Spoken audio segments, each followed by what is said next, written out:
positivitas, yaitu bermuatan positif dan bermuatan negatif. Ini saya contohkan NaCl. Na itu nomor atomnya 11. Berarti kulit K-nya 2, kulit L-nya 8, 2 tambah 8 kan sudah 10. Supaya jadi 11, dia punya 1 elektron terluar. Nih. Nah, disimbolkan dengan seperti ini.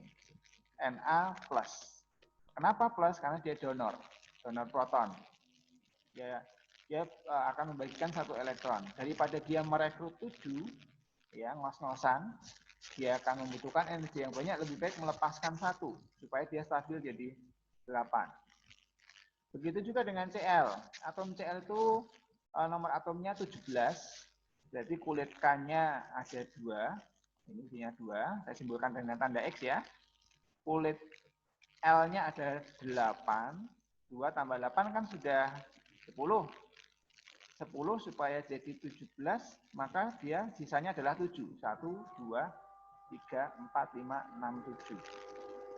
7 supaya jadi 8, dia butuhnya 1. Daripada dia melepaskan 7 temannya, lebih baik dia merekrut 1 elektron lagi untuk jadi stabil. Maka dari itu, dia disimbolkan dengan meminta. Cl itu min 1. Saya minta 1 punya kamu, supaya saya stabil.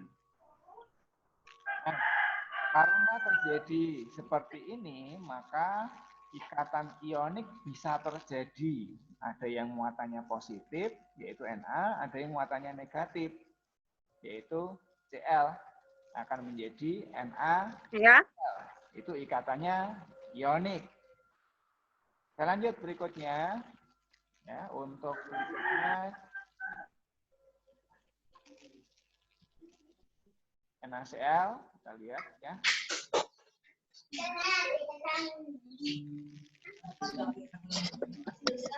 Nah, saya ibaratkan seperti ini. Na memberikan 1 kepada Cl. Jadi ini jumlahnya jadi 8, yang terakhir ya. Ini jumlahnya juga jadi 8.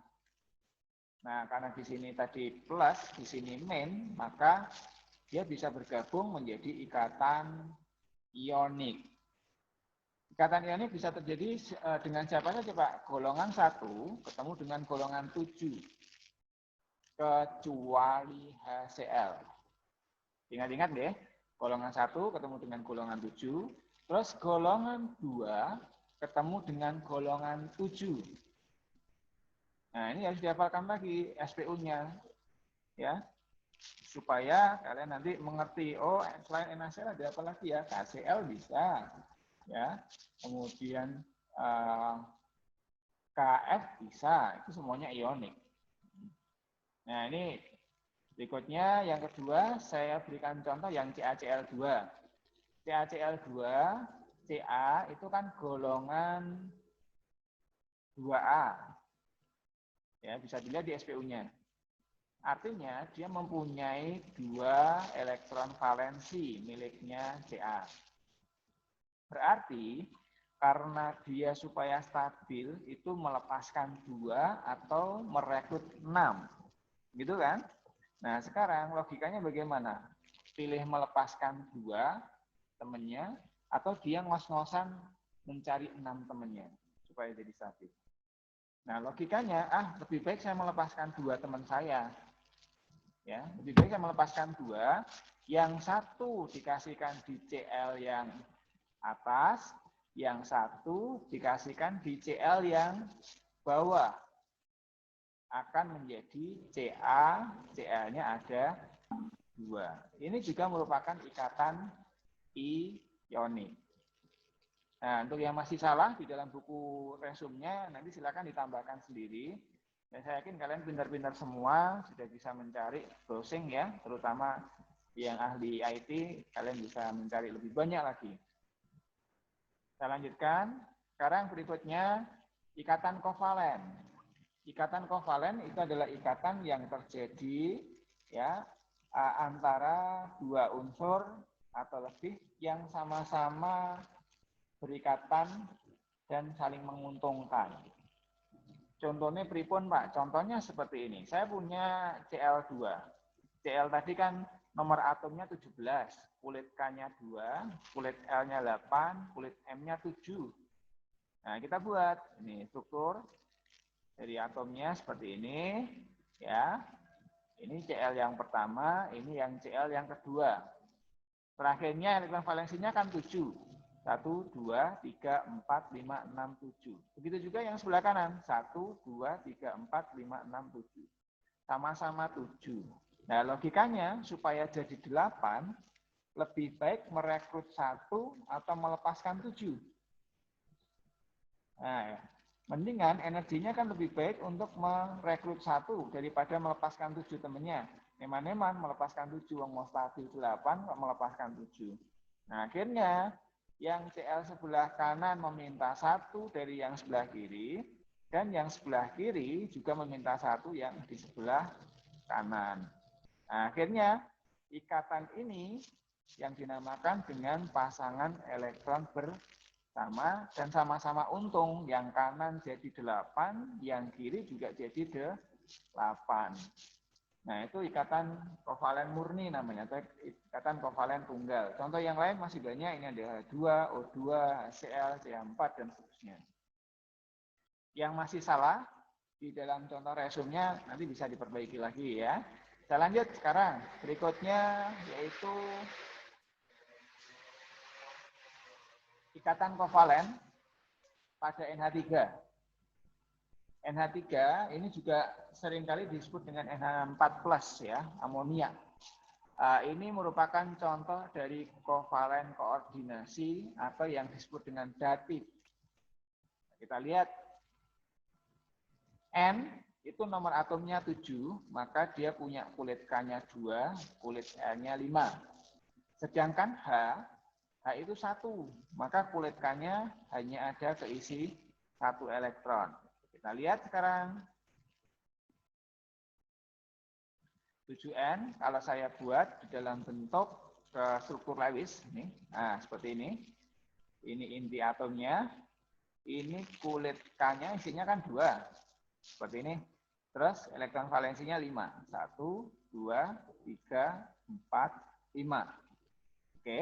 Nah dari 5 ini nanti supaya jadi 8 butuhnya berapa? Butuhnya kan 3 supaya stabil. Maka N yang jumlahnya 5 itu akan terisi oleh H. H pertama akan bergabung. H kedua, kemudian H ketiga. Nah, ini akan masuk berpasangan ya. Ini yang kedua. Berarti ini satu lagi. H yang ketiga. Jumlahnya sekarang berapa? 1, 2, 3, 4, 5, 6, 7, 8. Nah, dia sudah menjadi stabil. Yang menikmati hanya 1, yaitu N. H tidak ikut menikmati. Artinya, kalau seperti ini, menggunakan pasangan bersama, tapi yang satu untung, yang satu rugi, itu namanya ikatan kovalen koordinasi, atau kovalen datif. Jadi hanya nyumbang saja, tidak ikut mendapatkan hasilnya. Tuh. Terus kalau saya buat dalam ilustrasi yang lain seperti ini, ada N, kan tadi 5 ya. Terus kemudian hanya gabung. Ini ya pertama. Nah, jumlahnya sekarang sudah 6. H yang kedua sekarang sudah 7 totalnya. Ini 1, 2, 3, 4, 5, 6, 7. Terus H berikutnya yaitu H yang ketiga. H yang ketiga nanti dia akan bergabung menjadi NH3. Nah, ini tadi yang dinamakan dengan ikatan kovalen koordinasi.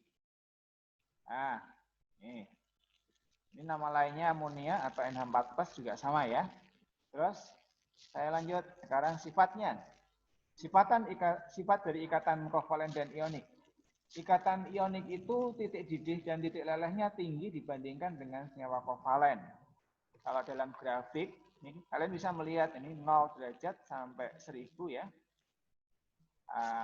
200, 400, ini ternyata NaCl, MgCl2 itu mempunyai titik didih ya atau titik leleh yang lebih tinggi daripada senyawa kovalen. Senyawa kovalen contohnya apa Pak? Ini ada SiCl4, PCl3, S2Cl2, Cl2.